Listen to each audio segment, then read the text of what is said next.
Today on The Daily Show Live, we review Alf Stromberg's Miss Julia. Ooh, a foreign film from Sweden. Not that kind of film.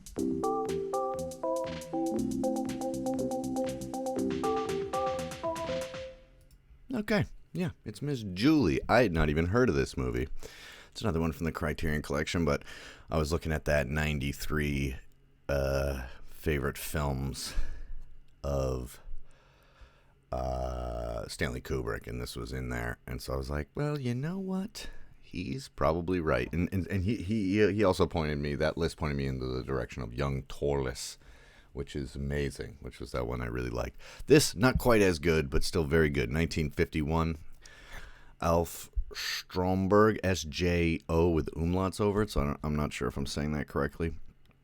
Apparently this was a big a turning point for Scandinavian film to kind of get a wider global presence. I'm sure Ingmar Bergman helped out. But I guess at first this was censored in the U.S. because it's all about sex. This movie's all about sex. And it's based on a play from the 1888 by August Strindberg. Okay, so I'm not just going to read off the back of the box. Yeah, it's great. It's a small town similar to Le Corbeau, where it's just like very, we got like a village with the manor and like a bunch of the little towns, all the people who kind of work on the estate. So instantly you're like, oh, there's going to be some class stuff here. Yeah, I took some notes, and really it's about a Miss Julie, obviously, who is like the wife of the count. I mean, the daughter of the count, who runs the joint. Where did I fucking write all this stuff down? And she is in love with Jean, but I don't know how you say it, because even Julie's like, people are like, whenever they say her name, they're like, Hakla. I'm like, what? I thought it was Julia. So it sounds completely different when in Swedish. Okay, here it is. Sorry about that. So yeah, very good stuff going on here. Jesus Christ. Okay, yeah. So yeah, it's very simple. Like, just like two people who are not of the same class. Like there's this Gene is like works in the stables essentially. Like he drives. He's the count's driver. He's a servant, and so it's frowned upon for Miss Julie to be seen with him. But that being said, that's like very simplistic. It's the story. It's the way that he tells the story in this non-linear fashion. Like way before Tarantino, right? This is 1951. Like, it just really like putting it so that the first couple scenes you kind of don't know what's happening, which is good. We always talk about this in class. Like enough to where you're interested. You're like, that guy's pissed at that woman, and it's like, oh, that woman's really jealous or whatever. You get the emotions, but you're like, how does this? What are these relations of all these people?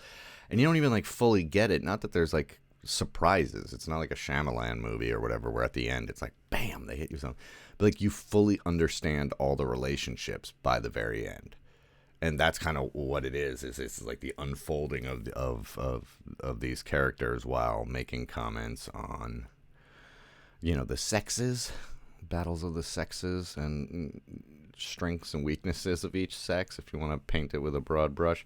And then classism, they're kind of they're like, it turn out that they're like these star-crossed lovers in a sense, and the Miss Julia is really kind of like fucked up. She's crazy, and we slowly see where that comes from, like what kind of pushed her to have kind of be a shitty person. That's what's a little bit strange, is that like in a very early scene she beats a dog, and you're like, oh, Miss Julie, I don't really like you very much. So that's kind of a problem I have with a little bit of like trying to decide who to side with in this movie, and it turns out it's like basically nobody really. But yeah, the editing is off the charts, and it's not done to be cool or highly stylized, but to like tell the story best. They do a lot of great transition where somebody will be talking to somebody and it'll go up to an object or a painting, and then it'll pan down from that painting and it'll be in the past, but it's all one shot. Like then a little kid will walk in the room and it'll be that person who was talking on the left side of the frame, and as it pans over, them as a little kid runs.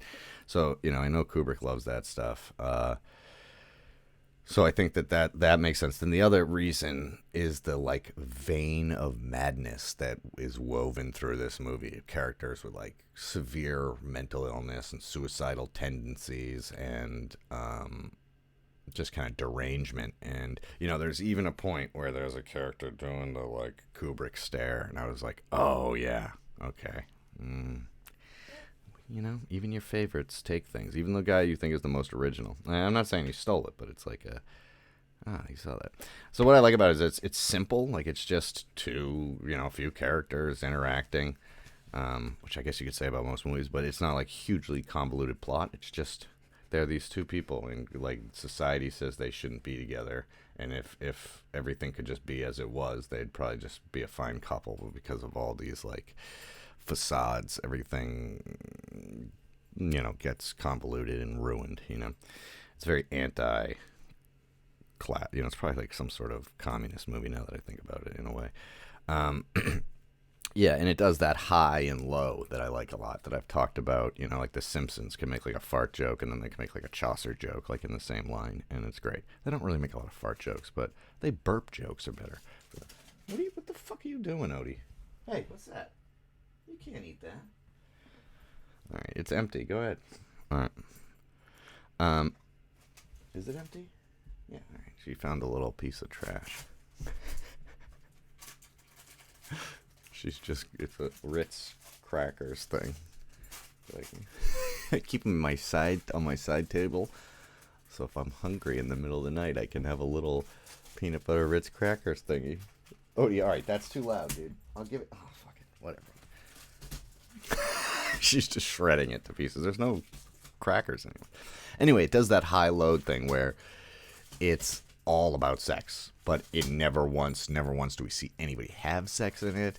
I don't think anybody even fucking kisses in the movie. All they do is like dance together. Dancing in this movie means having sex. It's like, will you dance with me? And they're like, no, not right now. And then the person's like, you're like, oh, okay, I guess that probably means something more.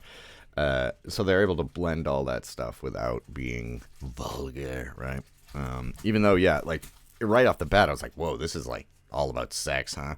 So it's funny how a movie that has nothing like that in there could be seen in the 50s as being like, it's like, no, we get it. You're talking about sex. This is too overt for audiences of that type, which is weird because now it's like, now you can watch like a 15-year-old dance half naked on your phone and it's like appropriate. They're like celebrities.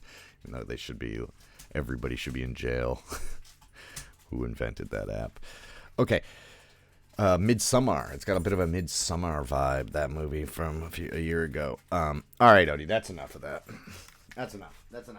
You're ruining the show more than I'm ruining it, which is rare. Sorry. Oh God, now she's looking for water. Here. Oh fuck! I just spilled water on the.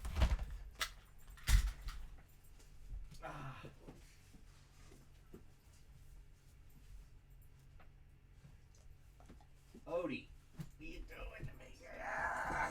Okay. All right. Cool. Good job.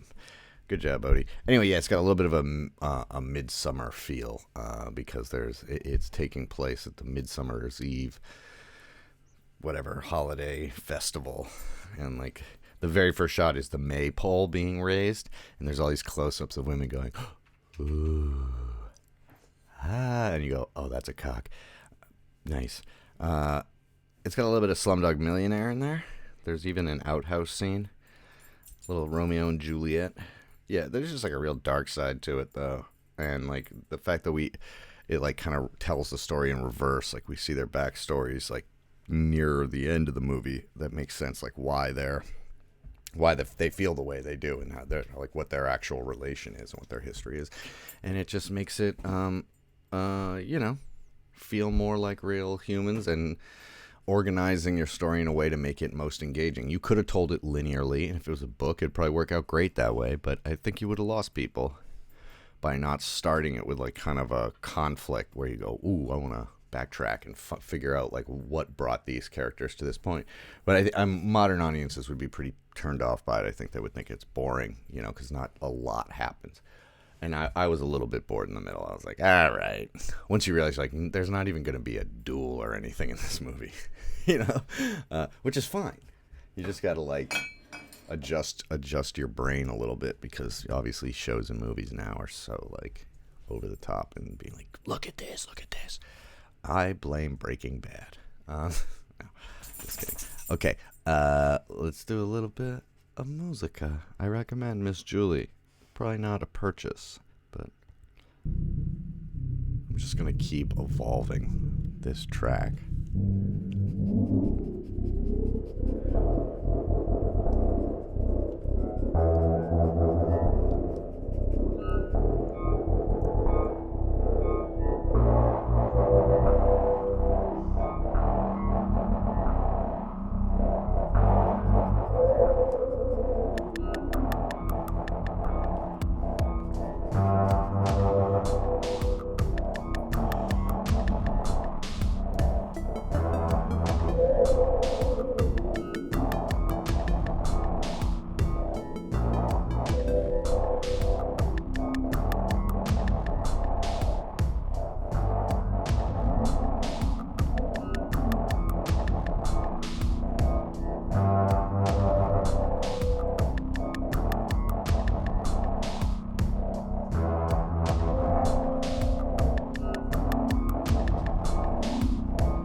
Cool. Listen to that.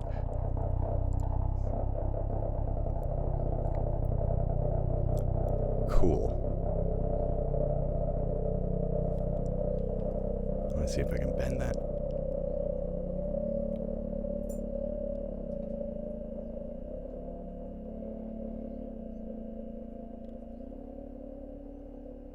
Cool. All right.